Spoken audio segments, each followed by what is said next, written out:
నరులలో నీ వంటి వారు ఎక్కడైనా నాకు కనరారు.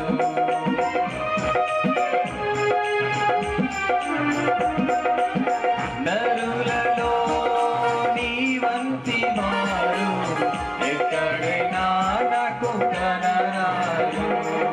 నీ ప్రేమ మధురం, నీ ప్రేమ నీ ప్రేమ మధురం, నీ ప్రేమ పరలోక సౌందర్య తేజోమయుడా, పదివేలలో అతి సుందరుడా. పరలోక సౌందర్య తేజోమయుడా, పదివేలలో అతి సుందరుడా. ఎప్పుడయ్యా లోక కళ్యాణము, ఎక్కడయ్యా మహోత్సవం, ఎప్పుడయ్యా లోక కళ్యాణము, ఎక్కడయ్యా మహోత్సవం.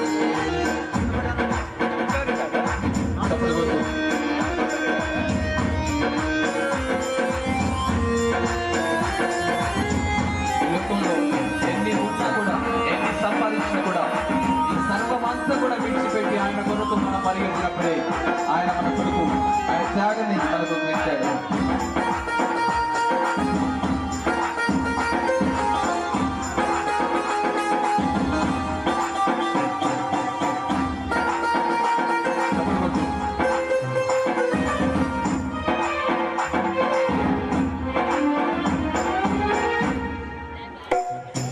సర్వాన్ని విడచి నీ కొరకు రాగా, నా ప్రాణ ప్రియుడా నాకెదురొచ్చినా.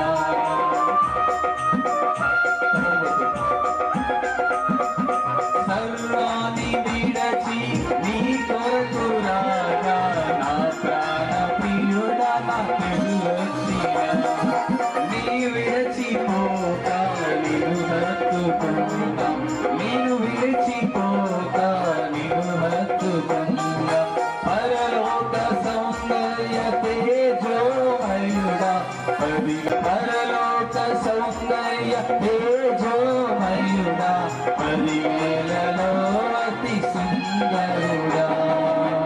ఎప్పుడయ్యా లోక కళ్యాణము, ఎక్కడయ్యా మహోత్సవం. ఎప్పుడయ్యా లోక కళ్యాణము, ఎక్కడయ్యా మహోత్సవం. మధ్యాకాశమా మహిమలో కానన, మధ్యాకాశమా మహిమలో కానన. నా ప్రియుడా, నా ప్రియ యేసు, నా వరుడా,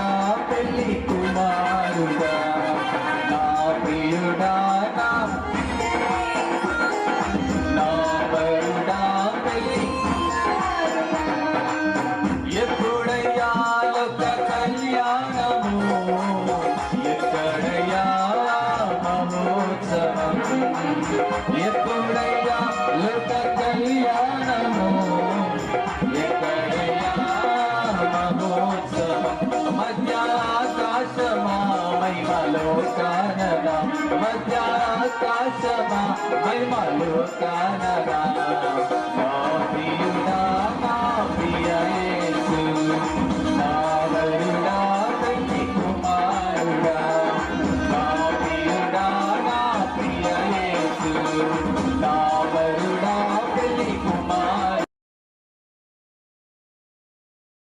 ప్రియమైన దేవుని కుటుంబమా, కడవరి దినాల్లో ఉంటున్నటువంటి మనందరి జీవితాలు, మన కుటుంబాలు ప్రభువు రాకడ కొరకు కట్టుకోవలసినటువంటి అవసరత ఈ యొక్క సమయాల్లో ఎంతైనా కనిపిస్తూ ఉంది. పేతురు రాసిన మొదటి పత్రిక 4:17 తీర్పు దేవుని ఇంటి యొద్ద ఆరంభమగు కాలం వచ్చి ఉన్నది. అది మన యొద్దనే ఆరంభమైతే దేవుని సువార్త కవియులైన వారి గతి ఏమవును. యోహాను, యేసుక్రీస్తు ప్రభువారి శిష్యుడైనటువంటి యోహాను చెబుతా ఉన్నాడు, ఇదిగో నేనైతే నీళ్ళలో బాప్టిజం ఇస్తున్నాను, కానీ నా వెనక వచ్చేవాడు అగ్నితోనూ పరిశుద్ధాత్మలోనూ మీకు బాప్టిజం ఇచ్చును అని. పరిశుద్ధాత్మ బాప్టిజం మనము యేసుక్రీస్తు వారు పునరుత్థానుడైన తర్వాత పెంతెకోస్తు అనే దినమున మనం చూస్తూ ఉంటాం. అయితే ఇప్పుడు మిగిలి ఉంది అగ్ని బాప్టిజం. యేసుక్రీస్తు వారు రాకడలో ఏం జరగబోతుంది అంటే, ఎస్, ఆయన తీర్పు తీర్చుటకు రానై ఉన్నాడు. అయితే ఆయన రాకడకు అతి సమీపంగా ఉన్నటువంటి కుటుంబాలుగా మనం ఆయన తీర్పు దినమునకు మనం సిద్ధంగా ఉండాలి. ఆ తీర్పు ఎక్కడి నుండి ప్రారంభమవుతుంది అని చెబుతా ఉన్నాడంటే, దేవుని ఎరిగిన బిడ్డల ఇంటి యొద్ద నుండే. కాబట్టి ప్రభువును ఎరిగిన కుటుంబాలుగా ప్రభు రాకడకు మనం సిద్ధపడాల్సినటువంటి అవసరత ఎంతో ఉంది. ముఖ్యంగా మనం చదువుకున్నటువంటి యోహాను రాసిన 2వ పత్రిక, ఆనాడు దేవాది దేవుడు మరి క్రీస్తు శకం 90లో రాసినటువంటి ఈ పత్రిక ద్వారా ఒక నమ్మకమైన కుటుంబం, ప్రభువు రాకడకు సిద్ధపడేటటువంటి నమ్మకమైన కుటుంబం ఏ రీతిగా ఉండాలో ఈ యొక్క యోహాను రాసిన 2వ పత్రిక ద్వారా చక్కగా యోహాను ద్వారా దేవుడు, ఆత్మదేవుడు రాయిస్తూ వచ్చాడు. ముఖ్యంగా ఈ యోహాను రాసిన 2వ పత్రికలో సత్యమును గూర్చి, సత్యమును అంటుకట్టుకొని ఉండుట గురించి, సత్యమునకు వ్యతిరేకమైనటువంటి విషయాలలో మనం కలిగి ఉండాల్సినటువంటి ధోరణి గురించి యోహాను కుటుంబానికి రాస్తూ వచ్చాడు. ఈరోజు ఈ మాటలు వింటున్నటువంటి కుటుంబంగా మనమందరం కూడా ప్రభువు తీర్పు దినమునకు సిద్ధంగా ఉంటున్నటువంటి మనమందరం కూడా సత్యమునకు అంటు కట్టబడి ఉండాలి. సుమారు 2018లో ఏప్రిల్ 15 ఆగ్రాలో ఒక పెద్ద 20 అంతస్తుల బిల్డింగ్ అకస్మాత్తుగా కుప్పకూలిపోయింది. కారణం ఏమిటి అని మరి అక్కడ ఉన్నటువంటి వాళ్ళందరూ కూడా, దాదాపు అన్ని ఛానల్స్ వాళ్ళు ఆ బిల్డింగ్ చుట్టే గుమ్మిగూడారు. దాదాపు మరి సమాజం అంతా కూడా ఒక్కసారిగా ఆ ఆగ్రా వైపే చూస్తూ ఉంది. దాన్ని కట్టినటువంటి మరి ఇంజనీర్, దానికి సంబంధించినటువంటి ఇన్వెస్టిగేషన్ అంతా జరుగుతూ ఉంది. అసలు 20 అంతస్తుల బిల్డింగ్ కేవలం 20 సంవత్సరాలు కూడా కాలేదు, ఎందుకు ఇది కుప్పకూలిపోయింది? అంతా ఇన్వెస్టిగేషన్ జరుగుతూ ఉంది. కాసేపట్లో మరి వాళ్ళ ఇన్వెస్టిగేషన్ ద్వారా తెలియబడినటువంటి విషయం ఏంటంటే, ఆ యొక్క పునాదులు బలంగా లేనటువంటి కారణంగా ఎలుకలు ఆ పునాదిని పాడు చేయగా 20 అంతస్తుల బిల్డింగు ఒక్కసారిగా కుప్పకూలిపోయింది. అక్కడున్న వారు అందరూ ఆశ్చర్యపోయారు. నిజంగా మరి ఎంత పెద్ద బిల్డింగ్ అయినా కేవలం ఆ పునాదులు బలహీనంగా ఉన్నప్పుడు అవి కుప్ప కూలిపోయినటువంటి పరిస్థితి ఆందోళన కలిగిస్తూ ఉంటుంది. నిజమే, ఇది ఎంతో వాస్తవమైంది. ఈరోజు ఎన్నో కుటుంబ విలువలు, ఎన్నో వైవాహిక దాంపత్య జీవితాలు సైతం కుప్పకూలిపోవడం మనం చూస్తూ ఉంటాం. 20, 30 సంవత్సరాల, 40 సంవత్సరాల వైవాహిక జీవితాలు కూడా మరి విడిపోవడం కానీ, ఏదో కారణాల ద్వారా, చిన్న చిన్న కారణాల ద్వారా మరి బ్రేకప్ అవ్వడం కానీ ఇవన్నీ చూస్తూ ఉంటాం. కారణం ఏమిటి అనంటే, వారి యొక్క వైవాహిక పునాది సరిగ్గా లేకపోవడం. వారి కుటుంబాలలో వారు కలిగి ఉండాల్సినటువంటి సత్యమును వారు అంటుకట్టుపని ఉండక, తమ మ్యూచువల్ అండర్స్టాండింగ్లో పరస్పర మరి ఆలోచనలలోనూ పరస్పర నమ్మకత్వములలోనూ సత్యమును అంటుకొని ఉండకపోవడం ద్వారా అనేక కుటుంబాలు కుప్పకూలిపోవడం ఈరోజు చూస్తూ ఉన్నాం. ఈరోజు ఎక్కడ చూసినా కూడా ఎంతో పరిశుద్ధ వైవాహిక దాంపత్య జీవితం ఈరోజు మరి కేవలం అపహాస్యానికి, జోకులు వేసుకోవడానికి మరి హాస్యాస్పదంగా మారుతూ వస్తూ ఉంది. వివాహం విడాకుల కోసమే అన్నట్లుగా వివాహ వ్యవస్థ దిగజారిపోతూ ఉంది. కారణం, వివాహము యొక్క పునాదులు సమాజంలో చెడిపోవడం. అసలు వివాహమునకు పునాదులు వేసింది ఎవరు? వివాహమును గురించి ఈరోజు మనం ఆలోచిస్తే ఆ వివాహమును సృష్టించినటువంటి వారెవరు? ఒకవేళ ఆ సృష్టించినటువంటి వ్యక్తి ఏ ఉద్దేశంతో సృష్టించి ఉంటాడు, ఆయన ఆ యొక్క ఉద్దేశములు మరియు ప్రణాళికలు ఏంటివి అని మనం ఆలోచిస్తే కనుక వివాహం యొక్క పునాదులు బైబిల్లోనే వేయబడ్డాయి. వివాహము యొక్క పునాదులు వేసింది సాక్షాత్తు ఈ సర్వలోకమును సృజించినటువంటి దేవుడే. మొట్టమొదటగా మరి పరిశుద్ధ గ్రంథములో ఆదాము అవ్వల మధ్య దేవుడు మొట్టమొదటిగా సృష్టించినటువంటి ఆదాము అవ్వల మధ్య వివాహమును జరిగించింది సాక్షాత్తు దేవుడే. ఈ వివాహమునకు ఎంత ప్రాధాన్యత ఇవ్వబడిందంటే బైబిల్లో మొట్టమొదటి వివాహంతో ప్రారంభం అవడం మరియు అంతం కూడా బైబిల్ యొక్క చివరి పేజీ కూడా గొర్రెపిల్ల వివాహ మహోత్సవం గురించి రాయబడింది. దేవాది దేవుడు వరుడుగా ఈ లోకానికి రాబోతూ ఉన్నాడు. వధువు సంఘంగా మనం సిద్ధపడాలని గొర్రెపిల్ల వివాహ మహోత్సవం గురించి రాయబడుతూ వచ్చింది. ఈ వివాహమునకు పునాదులు వేసింది సాక్షాత్తు దేవుడే. దేవుడే మీ దాంపత్య జీవితాన్ని కట్టాడు అన్న సంగతి ఎప్పుడైతే మర్చిపోతామో మన పునాదులు పాడైపోతుండడం మనం గమనిస్తాం. కారణం, ఈరోజు దేవుని యొక్క భయం లేకనే కుటుంబాలు విచ్ఛిన్నమైపోతున్నాయి. దేవుని యొక్క ఉద్దేశములు తెలుసుకోకపోవడం కారణంగానే భార్యాభర్తలు తమ విలువలలో దిగజారిపోయి, లేకపోతే కుటుంబ దాంపత్య జీవితంలో తల్లిదండ్రులుగా ఓడిపోవడం ద్వారా, పిల్లలు తమ తల్లిదండ్రులను ఆనర్ చేయడంలో ఓడిపోవడంలోనూ కుటుంబాలు విచ్ఛిన్నమైపోతూ ఉన్నాయి. దేవుడు కుటుంబాన్ని సృష్టించాడు. కుటుంబాన్ని కట్టేవాడు దేవుడే. ఆ కుటుంబము యొక్క కర్త దేవుడే. దేవుని యొక్క ఇన్వాల్వ్మెంట్ లేకుండా మనం కుటుంబంలో సంతోషాన్ని కానీ కుటుంబంలో సమాధానాన్ని కానీ చూడలేం. 3 విషయాలు. దేవుడు వివాహమును కట్టినవాడు. రెండవది, దేవుడే ఇల్లు కట్టేటటువంటి వాడు. మూడవది, దేవుడే జీవితాన్ని కట్టేటటువంటి వాడు. దేవుడు లేకుండా వివాహము జరగదు, దేవుడు లేకుండా ఇల్లు కట్టబడదు, దేవుడు లేకుండా జీవితం అనేది లేదు.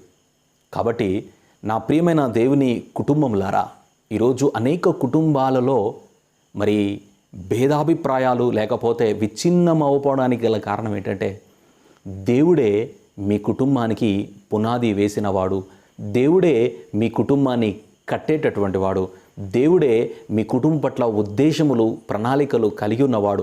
ఆ ఉద్దేశమును తెలుసుకున్న ఎడల మన కుటుంబాలు ఆయనలో సంతోషాన్ని, ఆయన ఇచ్చు సమాధానాన్ని నిశ్చయంగా మనం అనుభవించగలుగుతాం.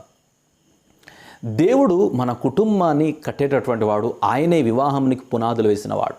అయితే ఈ సత్యమును ఏ కుటుంబం అయితే అర్థం చేసుకుంటుందో, ఈ యొక్క సత్యమునకు ఎన్ని కుటుంబాలైతే అంటుకట్టబడి ఉంటాయో ఆ కుటుంబాలు నిశ్చయంగా ఆశీర్వదించబడతా ఉంటాయి. ఈరోజు నా ప్రియమైన దేవుని బిడ్డలారా, సత్యం, ప్రతి కుటుంబం సత్యమును అంటుకొని ఉండాలి అనేదే ఈ యోహాను రాసిన 2వ పత్రిక యొక్క ఉద్దేశం. యోహాను ఒక కుటుంబానికి ఈ మాట రాస్తా ఉన్నాడు. ఈమె గురించి చెబితే, పెద్దనైన నేను ఏర్పరచబడినదైన అమ్మగారికి అని అన్నాడు. ఎలక్టెడ్ మదర్ అని ఇంగ్లీష్లో రాయబడింది. ఒక కుటుంబంలో పెద్దకి రాస్తా ఉన్నాడు. అంతేకాదు, బహుశా బైబిల్ పండితులు చెప్తా ఉంటారు, ఒక సంఘానికి కూడా ఈ మాటలు మరి రాయబడినాయి అని వారు చెప్తా ఉన్నారు. సంఘ పెద్దకు, సంఘమునకు. అంతేకాదు మరి మరొక చోట మనం చూస్తే గనక ఇండివిజువల్గా కూడా మాట్లాడుతూ వచ్చాడు. నిన్ను వేడుకొనుచున్నాను 5వ వచనంలో. ఇండివిజువల్ యోహాను గారు మరి వ్యక్తిగతంగానూ మాట్లాడుతూ వచ్చాడు, కుటుంబంతో మాట్లాడుతూ వచ్చాడు, సంఘముతో మాట్లాడుతూ వచ్చాడు. యోహాను రాసిన 2వ పత్రిక చాలా ఎన్నో విషయములను మనకు బోధిస్తూ వస్తుంది. ప్రభు రాకడకు సిద్ధపడు కుటుంబం కలిగి ఉండాల్సిన లక్షణాలు. ముఖ్యంగా ఈ యోహాను రాసిన 2వ పత్రికలో సత్యము అనే మాట 4 సార్లు రాయబడుతూ వచ్చేది. దేవుని రాకడకు ఒక కుటుంబం సిద్ధపడాలి అనంటే సత్యం ఎంత ప్రాముఖ్యమైనదో ఈ రాత్రి మనం చూస్తాం. సత్యం. జ్ఞాని అయిన సొలొమోను కూడా ఈ సత్యముల గురించి ఎంతో విలువైన మాట అంటాడు. సామెతల గ్రంథం 23వ అధ్యాయం 23వ వచనం తీయండి. సామెతలు 23వ అధ్యాయం 23వ వచనం.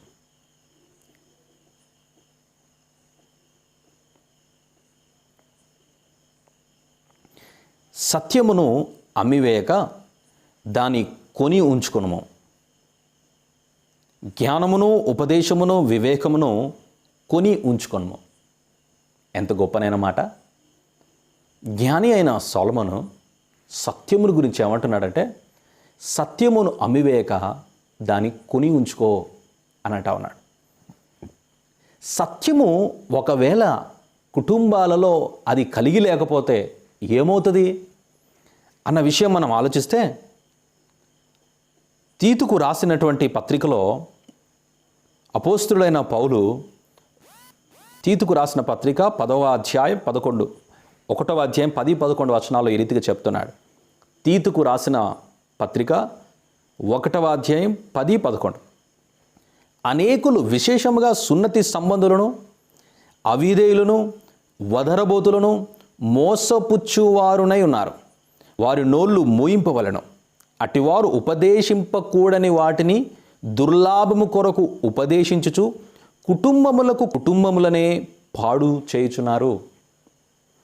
సత్యమును కుటుంబము గ్రహించకపోతే అసత్యాన్ని బోధించేవారు కుటుంబాలను పాడు చేయుచున్నారు. ఈ యొక్క దినములలో యోహాను ఆ సత్యమును మీరు అంటుకట్టుకొని ఉండాలి, ఆ సత్యమును మీరు కాపాడగలగాలి. ఆ సత్యమునకు వ్యతిరేకంగా వచ్చే ప్రతి నినాదములను లేకపోతే ప్రతి బోధను మీరు ఎదిరించాలి. దానితో పాటు మీకు జోలి ఉండకూడదు అను సంగతులనే యోహాను ఈ 2వ పత్రికలో రాస్తూ ఉన్నాడు. ముందుగా సత్యం అంటే ఏంటి నేను చెప్పాను. వివాహం విషయంలో దేవుడే వివాహమును నిర్మించినవాడు అనేది సత్యం. సత్యము అనేది మనం సాధారణంగా మనం ఆలోచిస్తే ఏదో మనిషి ఊహించినది సత్యం కాదు. సత్యం అంటే అది రుజువుగా ఉండాలి, నిశ్చయంగా ఉండాలి, అది నిజమైనదిగా ఉండాలి. కొన్ని సత్యాలు ఉంటాయి. ఇప్పుడు ఆ పరిస్థితులను బట్టి దాన్ని సత్యం అని మనం ఒకవేళ అనొచ్చు, కానీ రేపు పరిస్థితులను బట్టి అది అసత్యం కావచ్చు. కొన్ని సమయాల్లో అది సత్యం అనిపిస్తుంది, ఇంకొన్ని సమయాల్లో అది అసత్యం అనిపిస్తుంది. అది ఎప్పటికీ సత్యం కాదు, అది సంపూర్ణ సత్యం కానే కాదు. మరి సత్యం అంటే ఏంటి? నువ్వు ఊహించినది కాక, సమయాన్ని బట్టి మారిపోయేది కాక, పరిస్థితిని బట్టి మారిపోయేది కాక, మనిషి ఆలోచనలను బట్టి మారిపోయేది కాక, అన్ని సమయాల్లో అన్ని పరిస్థితుల్లో అది సత్యముగా రుజువయ్యేది సత్యమైనది. నా ప్రియమైన దేవుని కుటుంబమా, సత్యం సమయాన్ని బట్టి మారకూడదు, పరిస్థితులను బట్టి మారకూడదు. అది సంపూర్ణ సత్యం అని అంటారు. Absolute truth. సూర్యుడు తూర్పున ఉదయిస్తాడు, ఇది సత్యం. It is absolute truth. అది పరిస్థితిని బట్టి, కాలాన్ని బట్టి, సమయాన్ని బట్టి, వ్యక్తిని బట్టి మారదు. That is absolute truth. ఎవరిలో ఉంటుంది, ఎక్కడ మనం గమనిస్తూ ఉంటామంటే యోహాను సువార్తలో 14వ అధ్యాయం 6వ వచనంలో యేసుక్రీస్తు ప్రభువారే చెప్పారు. మనందరికీ తెలుసు కదా, ఏమన్నాడు? నేనే మార్గమును సత్యమును జీవమునై ఉన్నాను. ఈ లోకంలో అబ్సల్యూట్ ట్రూత్ అని ప్రకటించుకున్నటువంటి వ్యక్తిని ఎవరైనా ఉన్నారా అని అంటే దట్ ఈస్ జీసస్ క్రైస్ట్. ఆయన వ్యక్తిత్వమే సత్యంగా ఆయన ప్రకటించాడు. నేనే సత్యమును. God is truth and Jesus is truth. ఆయన సత్యమై ఉన్నాడు. ఆయన ఆ విషయాన్ని నొక్కి చెబుతున్నాడు. అంటే నేను సత్యమును, ఇక నేను కాకుండా మరి ఏదైనా ఈ లోకంలో మీకు కనిపిస్తే అది అబద్ధం అని యేసు ప్రభువారు నేరుగా చెబుతున్నాడు. యేసు ప్రభువారు సత్యం. ఆయన ద్వారానే సత్యము రివీల్ చేయబడింది ఈ లోకానికి. తండ్రి కుడిపార్శ్వమునున్న కుమారుడు బయలుపరిస్తేనే కానీ ఈ విషయం ఎవరికీ బయలుపరచబడలేదు అని యోహాను రాశాడు. ఆయనే సత్యమైనటువంటి వాడు. యోహాను సువార్త 17వ వచనం చెప్పబడింది, వాక్యమే సత్యం.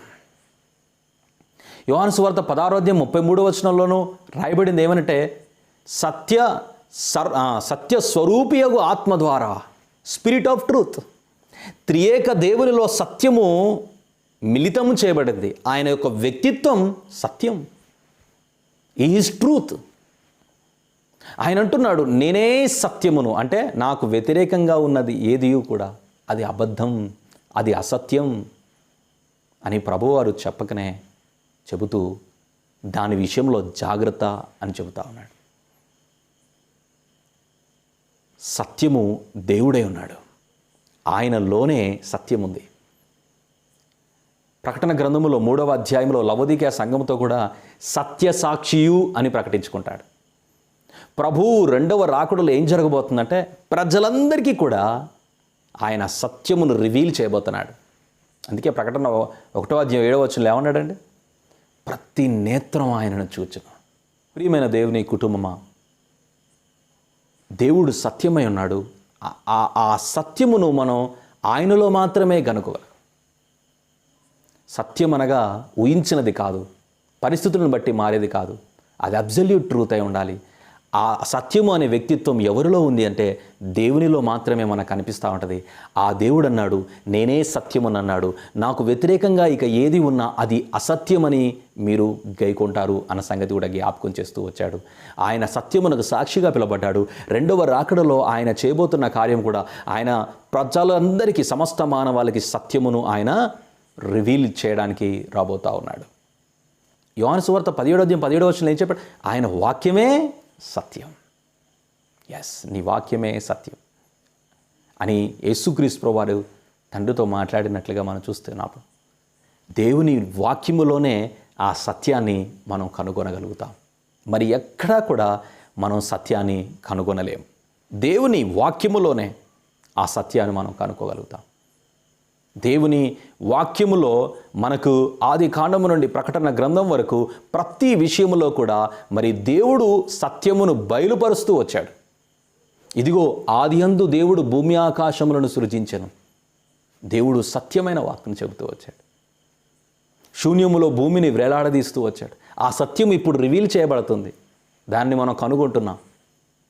ఆ సత్యమును ఈరోజు సత్యాన్ని నేను ఎక్కడ కనుగొంటానండి? నా కుటుంబ విషయంలో సత్యాన్ని ఎక్కడ కనుక్కుంటాను? నా జీవితం విషయంలో నేను సత్యాన్ని ఎక్కడ కనుక్కుంటాను? నాకు సత్యము కావాలి. A.W. టోసర్ ఈ మాట అంటూ ఉంటాడు. ఒక గొప్ప దైవజనుడు అంటూ ఉంటాడు ఆయన. Bible world is a true world. Bible ప్రపంచం ఏదైతే ఉందో అది సత్యమైనది, అది సత్యమైన ప్రపంచం. ఆ బైబిల్ ప్రపంచం కాకుండా మరి ఏదైనా నాకు అనిపిస్తే అది అబద్ధం, అది మాయా. ఎందుకు ఆయన ఇలా అంటూ ఉన్నాడు? దేవుని వాక్యం సత్యం అనేది చూపిస్తూ ఉంది. ఆ సత్యం అనేది నేను కేవలం దేవుని వాక్యం ద్వారానే కనుక్కుంటాను.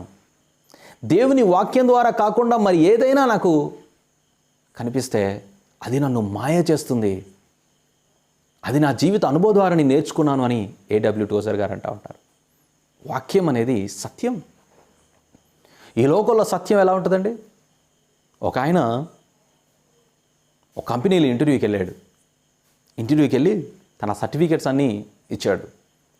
ఆ ఇంటర్వ్యూర్ తన సర్టిఫికెట్స్ అన్నీ చూసి, వావ్, వాట్ ఏ గ్రేట్ అకాడమిక్స్లో నువ్వు చాలా సక్సెస్ఫుల్గా ఉన్నావు, a great person you got, ఈ జాబ్ నీకు వచ్చే అవకాశాలు బాగా ఉన్నాయి. A simple question to you, నేను ఒక సింపుల్ క్వశ్చన్ అడుగుతా ఉన్నాను, దానికి సమాధానం చెప్పి నువ్వు వెళ్ళొచ్చు. 9 3 ఎంత అని అడిగాడు. తెలుగులో 9 ముళ్ళ ఎంత అని అడిగాడు. బాగా ఆలోచించి, నేను చదువుకున్నటువంటి సబ్జెక్ట్లో నుండి ఏం అడగలేదు, ఎంబెడెడ్ సిస్టమ్స్ చదివాను, మరి C++ లాంగ్వేజ్ చదివాను, మరి జావా స్క్రిప్ట్ అవన్నీ కూడా చదువుకున్నాను. ఇవేమీ అడగకుండా ఇంత సిల్లీ క్వశ్చన్ అడిగాడేంటి, చిన్నప్పుడు ఎప్పుడో చదువుకుంది. ఓకే, 9 3 సార్ 26 సార్ అని చెప్పాడు. ఓ గుడ్, వెరీ గుడ్, మీరు వెళ్ళి బయట కూర్చోవచ్చు, రిసెప్షన్ దగ్గర కూర్చోవచ్చు అని చెప్పాడు. ఫైన్ సార్, నేను కూర్చుంటానని తను బయటకు వచ్చి కూర్చున్నాడు. ఆ తర్వాత మరి ఎంతోమంది వెళ్తూ ఉన్నారు, బయటకు వస్తూ ఉన్నారు. కాసేపటికి ఇతనికి ఆందోళన స్టార్ట్ అయింది. ఏమైంది అంటే, బయట కూర్చున్న తర్వాత ఆలోచిస్తున్నాడు, 9 3 ఎంత, 27 కదా, నేను 26 అని ఆన్సర్ చెప్పానేంటి, నేను తప్పు చెప్పాను, నా జాబ్ పోయినట్టే. అతను అడిగిన ఒక సిల్లీ మరి సింపుల్ క్వశ్చన్కి నేను ఆన్సర్ చెప్పలేకపోయాను అని చాలా బాధపడుతూ ఉన్నాడు, వేదన చెందుతూ ఉన్నాడు. జాబ్ పోయిందని అర్థమైపోయింది, ఆలోచిస్తూ ఉన్నాడు. వెళ్ళి అతన్ని కలవాలి, ఐఎమ్ సారీ అని చెప్పాలి, సార్ నాకు తెలుసు సార్ కానీ మిస్టేక్ చేశానని చెప్పాలి అనుకున్నాడు. కాసేపట్లో ఆ ఇంటర్వ్యూ రూమ్లో నుండి ఒక లేడీ వచ్చి, సార్ మిమ్మల్ని పిలుస్తున్నాడని చెప్పారు. ఇప్పుడు నన్ను తిడతాడేమో అనుకొని పాపం ఈ వ్యక్తి ఇంటర్వ్యూ రూమ్లోకి ఎంటర్ అయ్యాడు. లోపలికి వెళ్ళగానే, యు ఆర్ సెలెక్టెడ్, మీరు ఈ జాబ్కి సెలెక్ట్ అయ్యారు, కూర్చోండి, మీరు మరి శాలరీ ప్యాకేజ్ మాట్లాడుకుందామా, మీకు మరి పర్ మంత్కి 1,20,000 మీకు ఇవ్వాలనుకుంటా ఉన్నాం, ఆ శాలరీ ప్యాకేజ్ ఓకేనా అని అడుగుతా ఉన్నాను. ఇతనికి ఆందోళన కలుగుతూ ఉంది, నేను సెలెక్ట్ అవ్వడం ఏంటి, నేను ఆన్సర్ రాంగ్ చెప్పాను, 1,20,000 ఏంటి, అసలు నాకేం అర్థం కావట్లేదు, చాలా ఆందోళనగా ఉన్నాడు. ఏంటి సార్ మీకు ఇంకేదో డౌట్గా ఉన్నట్టుంది, మీకు శాలరీ ఏమైనా పెంచాలా, మీరు వస్తూ ఉండండి మీకు శాలరీ పెంచుతాం, 1.2 సరిపోదా, 1.5 చేయమంటారా అని అడుగుతా ఉన్నాడు. సారీ సార్, నేను ఒక విషయాన్ని అడుగుతాను చెప్పండి అన్నాడు. ఏంటి బాబు అని. సార్ 9 3 27 కానీ నేను 26 చెప్పాను, నన్ను క్షమించండి, నేను రాంగ్ ఆన్సర్ చెప్పాను, మరి నాకు ఈ జాబ్ ఎట్లా ఇస్తారు అని అడిగాడు. ఓ అదా, మీరు 9 3 27 బదులు 26 చెప్పారు, కానీ మీ తర్వాత వచ్చిన వాడు 24 25 చెప్పారు, వాళ్ళకన్నా మీరు బెటర్ కదా అని ఈ ఉద్యోగం మీకు ఇచ్చాను అన్నారు. ఆశ్చర్యపోయారు. మై డియర్ ఫ్రెండ్స్, ఈ లోకం అసత్యానికి కాంప్రమైజ్ అయిపోతూ ఉంది. పరిస్థితులను బట్టి, మనుషులను బట్టి, టైంని బట్టి కాంప్రమైజ్ అయిపోతుంది. కానీ దేవుని వాక్యం ఏదైతే ఉందో అది అబ్సల్యూట్ ట్రూత్ వాక్యం. ఆ వాక్యము మరి నీ జీవితాన్ని సరిగ్గా అంటే నీవు ఈ లోకంలో ఎలా జీవిస్తున్నావని కొలుచుకోవడానికి ఈ లోకంలో ఏదైనా సరి అయినటువంటి కొలమానం ఉందా అనంటే దేవుని వాక్యం. దేవుని వాక్యం ఈజ్ అబ్సల్యూట్ ట్రూత్. ఈ వాక్యము ద్వారానే మనం మన కుటుంబాలను, మన జీవితాన్ని కట్టుకోగలుగుతాం. మరి ఎక్కడా మనం ఈ సత్యమును కనుగొనలేము. దేవుని వాక్యములోనే ఈ సత్యమును దేవుడు మనకు అనుగ్రహించి ఉన్నాడు. దేవుడు సత్యమై ఉన్నాడు. ఆ సత్యమును మనం కనుగొనుటకు దేవుడు తన వాక్యమును అనుగ్రహించినాడు. అంతేకాదు, ఈ సత్యమును అనుసరించి జీవించుటకు నాకు సహాయకుడు ఎవరు, ఈ వాక్యములో సత్యాన్ని ఎవరు నాకు గ్రహించడానికి సాయం చేస్తారంటే దేవుడే, యేసుక్రీస్తు ప్రభువు వారే మరి శిష్యులకు తెలియజేస్తూ అవుతారు. సత్య స్వరూపియగు ఆత్మ ద్వారా పరిశుద్ధ ఆత్మదేవుడు ఆ సత్యమును గ్రహించినట్లు చేస్తాడు. సత్యము మిమ్ములను స్వతంత్రులుగా చేయునని యోహాను భక్తుడు ఎలా చెప్పాడో, ఆ సత్యమును గ్రహించినట్లు పరిశుద్ధాత్మ సత్య స్వరూపియగు ఆత్మ మనకు సహాయం చేస్తూ ఉంటాడు.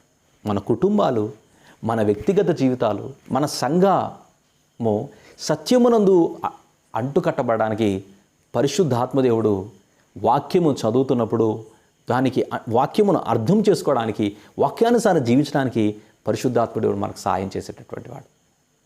నా ప్రియమైన దేవుని కుటుంబమా, సత్యమును గ్రహించుటకు పరిశుద్ధాత్మ దేవుడు, సత్యస్వరూపి ఆత్మ మనం ఏదైతే వింటామో, ఏదైతే చదువుతామో దానిని మరలా జ్ఞాపకం చేసి మనకు సహాయం చేసేటటువంటి వాడు. అంతేకాదు, ఈ సత్యమును గ్రహించుట ద్వారా ఏమిటా సత్యం అనేది యోహాను రాసిన 2వ పత్రికలో చెప్తా ఉన్నాడు. యేసుక్రీస్తు శరీరధారి అయి వచ్చెనను. యేసుక్రీస్తు ప్రభువు వారు నమ్ముట ద్వారానే మరి ప్రతి వ్యక్తి రక్షించబడతాడు. కొరింథీ రాసిన మొదటి పత్రిక 15:3 లేఖనం ప్రకారం ఆయన మరణించి 3వ దినాన తిరిగి లేచెను. మన పాపముల నిమిత్తం ఆయన శిలువలో తన ప్రాణం అర్పించి 3వ దినాన తిరిగి లేచెను. ఈ సత్యం, అబ్సల్యూట్ ట్రూత్. చరిత్ర అందుకే 2 భాగాలుగా చేయబడింది. చరిత్రను హిస్టరీ అంటూ ఉంటారు. History means he story. By he's name, by Jesus name, history divided into 2 parts. It is absolute truth. ప్రపంచమంతా ఒప్పుకుంటుంది యేసుక్రీస్తు ప్రభువారి లోకంలో మానవుడిగా జన్మించాడు, ఆయన శిలువలో తన ప్రాణాన్ని అర్పించాడు, ఆయన మరణమును జయించి తిరిగి లేచాడు, ఆయన మరలా రానే ఉన్నాడు. ఈరోజు కరోనా టైంలో TV9 వాళ్ళు ఒకటే చెప్తున్నారు, ఏంటని? ఇవన్నీ రాకడ సూచనలంట. Yes, it is absolute truth. ఆ సత్యాన్ని మనం గ్రహించువారమై ఉండాలి. ఆ సత్యాన్ని అమ్ముకొనక దాన్ని కొనుక్కొనువారమై ఉండాలంట. సామెతలు 23:23 ఏం చెప్పబడింది? అమ్మివేయక కొనుక్కోడు వాడే ఉండాలి. అది ఎక్కడ దొరుకుద్ది అని అంటే దేవుని వాక్యములో నీకు ధారాళమైన సత్యాన్ని నువ్వు కనుక్కోగలుగుతూ ఉంటావు. When you read the Bible, you will buy it, you will enjoy it, you will get it. ఆ సత్యాన్ని మనం పొందుకోగలుగుతాం, ఆ సత్యాన్ని మనం అనుభవించగలుగుతూ ఉంటాం. నా ప్రియమైన దేవుని కుటుంబమా, సత్యమును మనము యేసుక్రీస్తు ప్రభువునందు విశ్వాసం ఉంచుట ద్వారా సత్యాన్ని కనుగొనగలుగుతాం. సత్యమును మనం గుర్తించగలిగినాం, సత్యమును పొందుకున్నాం. అయితే ఆ సత్యమును ఇప్పుడు ఏం చేయాలట అంటే కొనుక్కోవాలట. సత్యమును అమ్మివేయక, అంటే మనం ఏ సత్యాన్నైతే గ్రహించి రక్షించబడ్డామో ఇప్పుడు ఆ సత్యమును మనం కొనుక్కోవలసినటువంటి అవసరత ఉంది. కొనుక్కోవడం అంటే నీవు యేసుక్రీస్తు ప్రభు సువార్తను, ఏ సువార్త అయితే యేసుక్రీస్తు ప్రభు నీ కొరకు ఈ లోకంలో జన్మించాడు, ఆయన శిలువలో తన ప్రాణాన్ని అర్పించాడు, ఆయన మరణమును జయించి తిరిగి లేచాడు అనేది సువార్త సత్యం.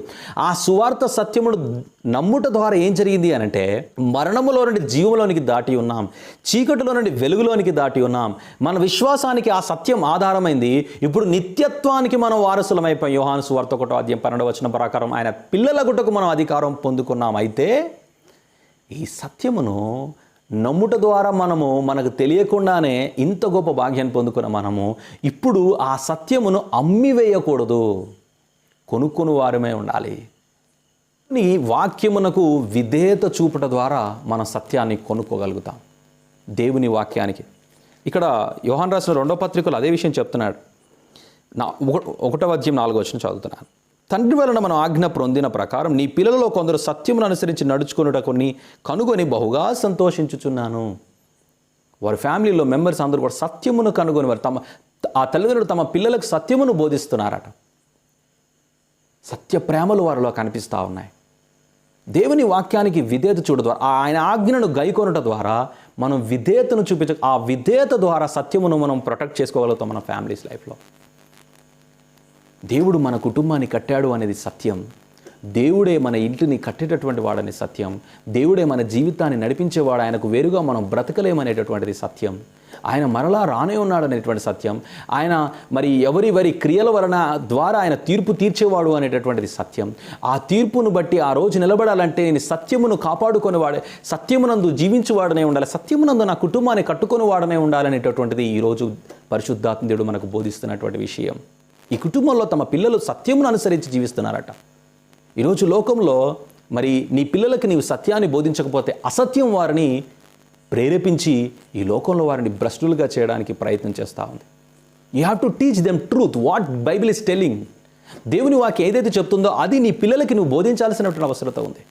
నా ప్రియమైన దేవుని బిడ్డలారా, ఈరోజు చాలామంది మరి యవనస్తులు ఈరోజు మరి లోకం యొక్క ఉచ్చుల్లో, లోకం పాప ఉచ్చులో పడిపోవడానికి గల కారణం their parents are not teaching Bible principles to the children.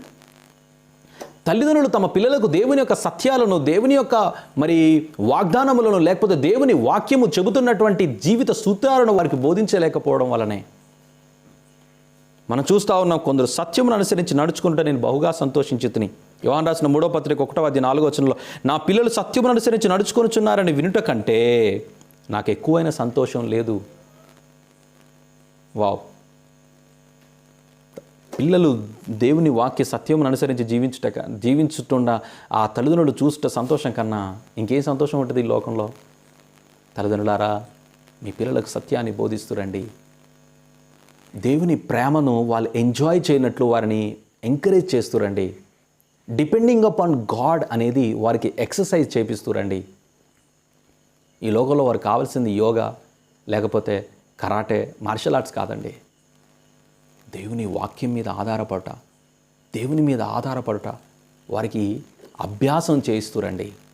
తద్వారా వారు మరి దేవుని నుండి ఆశీర్వాదాలు పొందుతా, దేవుని యొక్క సత్యాన్ని గుర్తిస్తా, లోకంలో ఉన్నటువంటి అసత్యాన్ని గుర్తించి దాని జోలికి పోకుండా వారు జాగ్రత్త పడగలుగుతారు.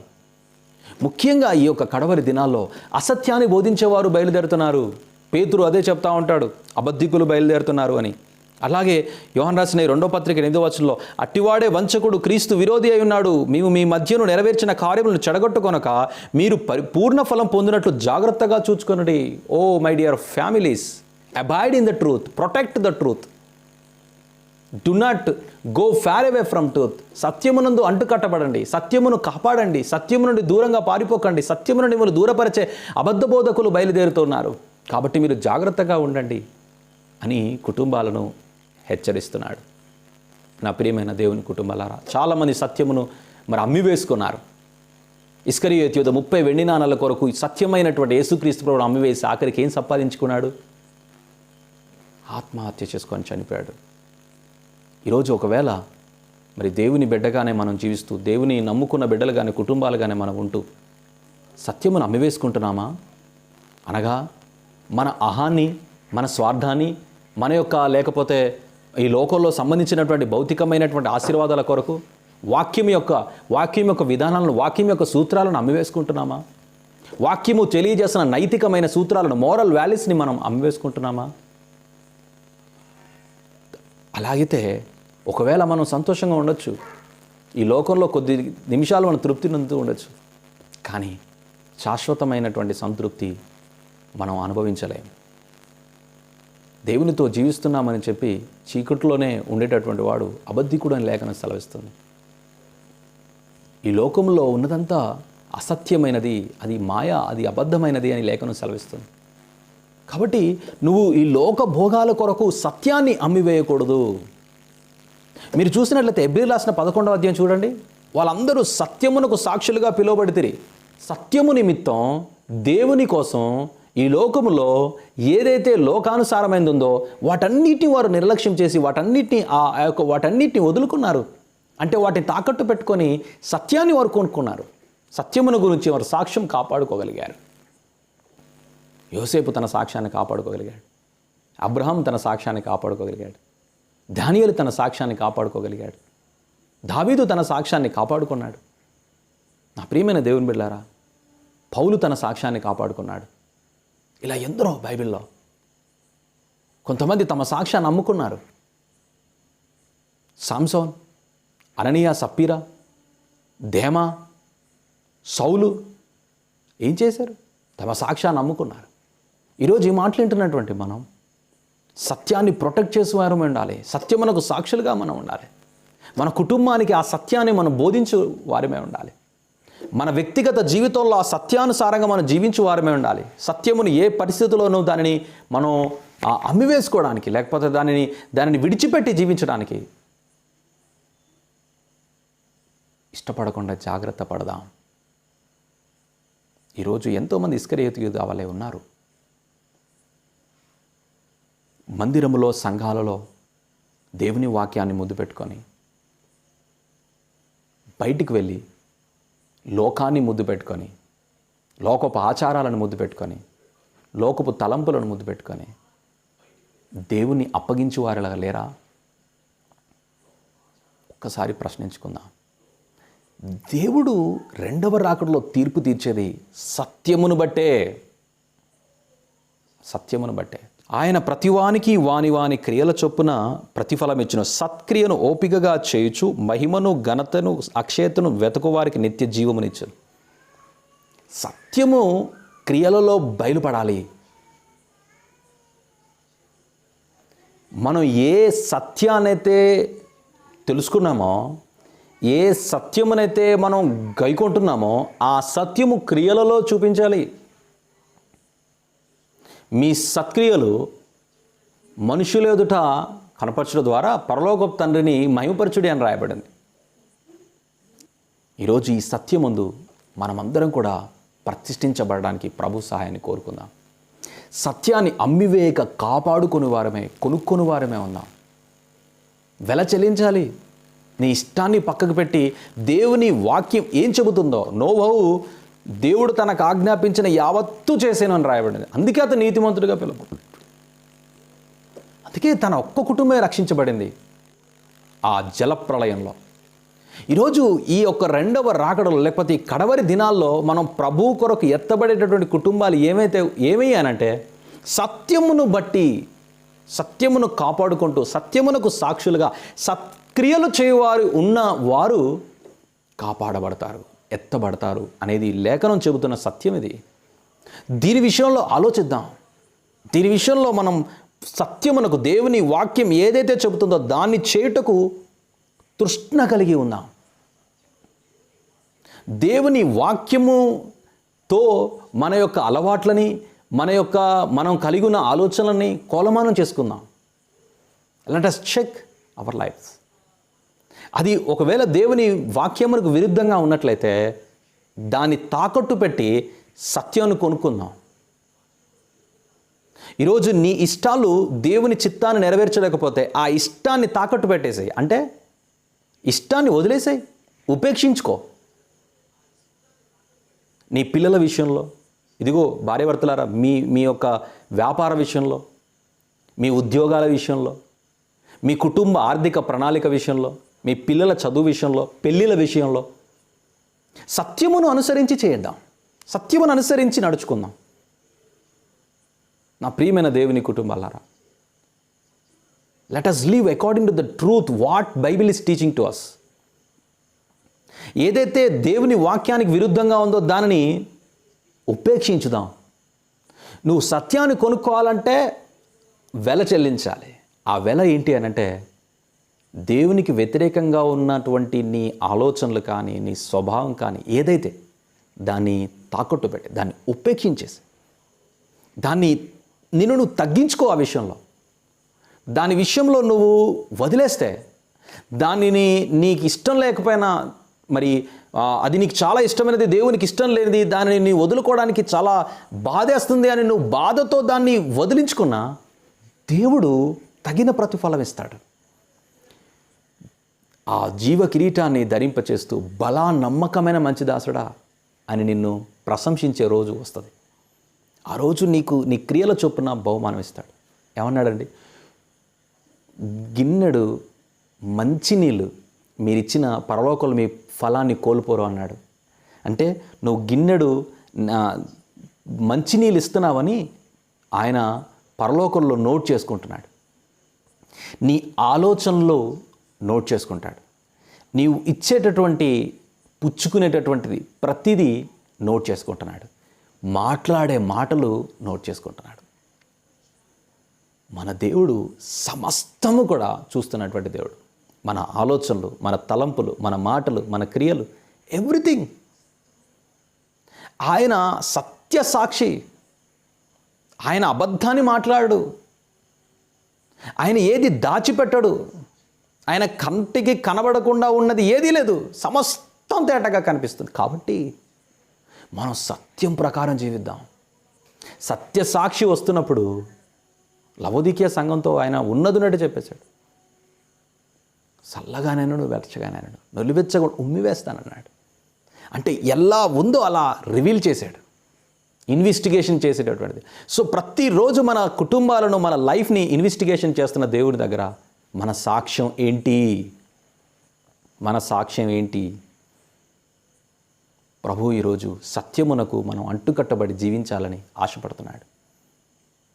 మరొక్కసారి నా ప్రియమైన దేవుని కుటుంబమా, యోహాను బ్రతిమిలాడుతున్నాడు, మీరు సత్యమునకు వ్యతిరేకంగా వెళ్ళొద్దు, సత్యమును కాపాడండి, సత్యమును అనుసరించి సత్య ప్రేమలందు నిలిచి ఉండండి అన్నట్లుగా ఈరోజు మన కుటుంబాలన్నీ సత్యమందు ప్రతిష్ఠించుకుందాం, సత్యమునందు జీవిద్దాం, సత్యమును కొనుక్కొని జీవించు వారిమే.